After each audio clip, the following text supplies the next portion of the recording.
और आइए बात करते हैं योगी आदित्यनाथ के असम दौरे की। आज असम दौरे पर हैं योगी आदित्यनाथ और आज पहले वो कामाख्या मंदिर में दर्शन करेंगे, पूजा अर्चना करेंगे और उसके बाद में 3 रैलियां भी वो आज करने वाले हैं।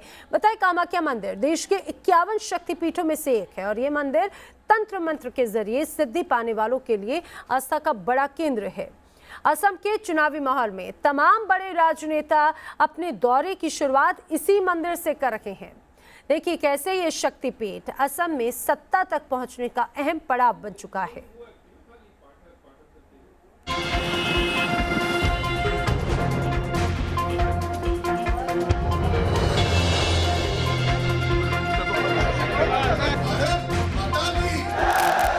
असम में बीजेपी की सरकार दूसरी बार सत्ता में आने के लिए चुनावी मैदान में ताल ठोक रही है, लेकिन असम के चुनाव में जीत का रास्ता दशकों पुराने इस प्रसिद्ध शक्तिपीठ से होकर गुजरता है।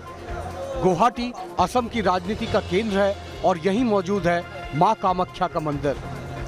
4 राज्यों और एक केंद्र शासित प्रदेश के चुनावी सफर पर आप पहुंचे हैं हम असम में। असम में फिलहाल बीजेपी की सरकार है और बीजेपी इस बात को लेकर पूरा जोर लगा रही है कि एक बार फिर से उसकी सरकार बरकरार रह जाए, यानी असम की जनता एक बार फिर से आने वाले चुनावों में उनको मैंडेट दे दे, एक बार फिर से बीजेपी का मुख्यमंत्री यहाँ की सत्ता पर काबिज हो जाए। असम के चुनावी सफर की हम शुरुआत कर रहे हैं मां कामाख्या देवी मंदिर से। सोने के गुंबद वाले मां कामाख्या के विशाल मंदिर तक पहुंचने के लिए इन्हीं सकरी गलियों से होकर गुजरना पड़ता है, लेकिन यहीं असम के सत्ता की चाबी छिपी है। कहते हैं जिसे मां कामाख्या का आशीर्वाद मिलता है वही इस शक्तिपीठ से असम के सत्ता तक का सफर तय करता है। यही वजह है कि असम में चुनाव की आहट होते ही कामाख्या मंदिर में नेताओं का तांता लगना शुरू हो चुका है। चुनावी दौर में मन्नत मांगने के भी कौन कौन से नेता आ गए यहाँ पर? जैसे देखिए सब लोग आते हैं यहाँ पे। इंडिया में जो लोग मिनिस्टर है, कोई प्राइम मिनिस्टर है, कोई आगे राष्ट्रपति भी यहाँ आए थे। कहते हैं कि देवी के दर पर मांगी गई हर मन्नत पूरी होती है। यही वजह है कि देश विदेश से लोग गुवाहाटी के इस कामाख्या मंदिर में देवी का आशीर्वाद लेने पहुंचते हैं। साल 2016 में पीएम मोदी तो दिसंबर 2019 में गृह मंत्री अमित शाह ने कामाख्या मंदिर में माता का आशीर्वाद लिया था। हाल के दिनों में विदेश मंत्री एस जयशंकर और प्रियंका गांधी भी विश्व प्रसिद्ध कामाख्या मंदिर में देवी के दरबार में हाजिरी लगा चुके हैं।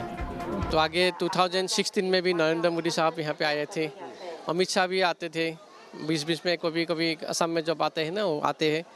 तो अभी लास्ट वीक में प्रियंका गांधी भी यहाँ आए थे।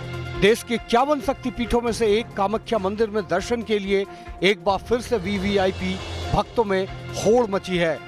एक बार फिर असम में चुनाव सिर पर हैं। ऐसे में शक्तिपीठ से सत्ता तक के सफर के लिए मंदिर में नेताओं की लाइन लगी है। कामरूप का कामाख्या मंदिर देश के पूर्वी इलाके में शामिल सबसे बड़े मंदिरों में से एक है। यहाँ देवी के दर्शन के लिए हर वक्त लोगों की भीड़ जमा रहती है। कोई मन्नत मांगने आता है तो कोई मन्नत पूरी होने के बाद मां के दर्शन करने। मां कामाख्या के इस मंदिर में देवी की कोई मूर्ति नहीं है। मंदिर के गर्भगृह में माता का स्थान फूलों से ढका रहता है। यहाँ मां सती के योनि स्वरूप की पूजा होती है। गुवाहाटी मुख्य शहर से करीब 8 से 9 किलोमीटर की दूरी है। मां कामाख्या के प्रति लोगों के मन में श्रद्धा इतनी है कि आप मंदिर परिसर में हमेशा आपको भीड़ नजर आएगी। और आप इस ओर देखिए किस तरीके से लंबी कतार है गर्भगृह तक पहुंचने के लिए, माता के दर्शनों के लिए, पूजा पाठ के लिए, अर्चना के लिए।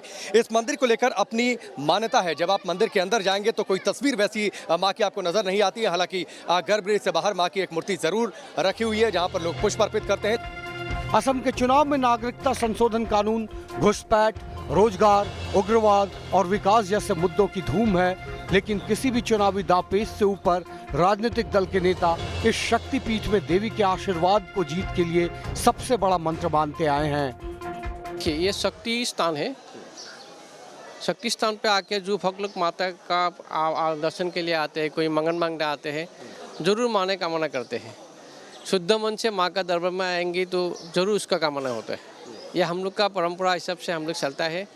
और जो भक्त लोग आते हैं सबको माने कोई न कोई उसको उपाय देते हैं। लेकिन इस बार मां कामाख्या का आशीर्वाद किसे मिलेगा? सुनिए मंदिर में आने वाले भक्तों के मन में क्या है। तो अभी मतलब जो लोगों के, असम के लोगों के जो धारणा है वो कमल ही कमल है। सीएम कौन बनेगा इसके ऊपर कोई मतलब बात विचार नहीं है। चुनाव में आसाम में तो सब 99% एकदम सब कमल में देगा सब वोट। 99%? 99% कमल में देगा। कमल है जहाँ हमारा जो हेमंत बिश्व जिस जो हम लोग का जो है वो जैसे काम किया, जो डेवलपमेंट जो काम किया, कुछ बात नहीं दिया, ऐसे काम किया, आदमी लोग चौक बुझ के कमल में वोट दे देगा, ऐसे हमें पे हो गया। सिद्धार्थ भट्टाचार्य गुवाहाटी ईस्ट से मौजूदा विधायक हैं और ये इस बार भी बीजेपी के उम्मीदवार के तौर पर चुनाव मैदान में अपनी किस्मत आजमा रहे हैं। सिद्धार्थ का दावा है कि इस बार भी जीत तय है। आपको लगता है एक बार फिर से आप बरकरार रहेंगे अपनी सीट पर? बराबर पिछले बार हम लोगों ने 96,000 वोट की व्यवधान में कांग्रेस को हराया था। इस बार हम लोग की टारगेट है कि हम लोग 1 लाख के आगे जाएंगे। चुनावी माहौल में मां का ये मंदिर राजनीति की धुरी बना हुआ है, जिसके चारों ओर असम की सियासत घूम रही है। चुनावी मैदान में उतरे नेता मंदिर में तंत्र साधना से असम में सत्ता के शिखर तक पहुंचने की हर कोशिश में जुटे हैं। जरा ये तंत्र मंत्र का कनेक्शन क्या है? माँ कामाख्या देवी मंदिर में सिद्धि कैसे मिलती है? नेता लोग अपने प्रतिनिधि को भेज देते हैं, जरा इसके बारे में थोड़ा सा। देखिए, ये शक्ति स्थान है, 51 से एक बीच शक्ति स्थान है। ये गुप्त पूजा होते हैं यहाँ पे, तो तंत्र माध्यम से हम लोग का पूजा का माध्यम 2 होते हैं, एक वैदिक माध्यम, एक तंत्र माध्यम। जो शक्ति स्थान है, जो शक्तिपीठ है, उसमें तंत्र माध्यम से पूजा होते हैं। असम के लोगों और यहाँ की संस्कृति पर मां कामाख्या के इस मंदिर का बड़ा प्रभाव है। सदियों पुराने इस मंदिर को लेकर लोगों की आस्था बेहद गहरी है। ऐसे में असम के लोगों का दिल जीतने और चुनावी महाभारत में विजय पताका फहराने के लिए मां कामाख्या का आशीर्वाद बेहद जरूरी है। Team news nation.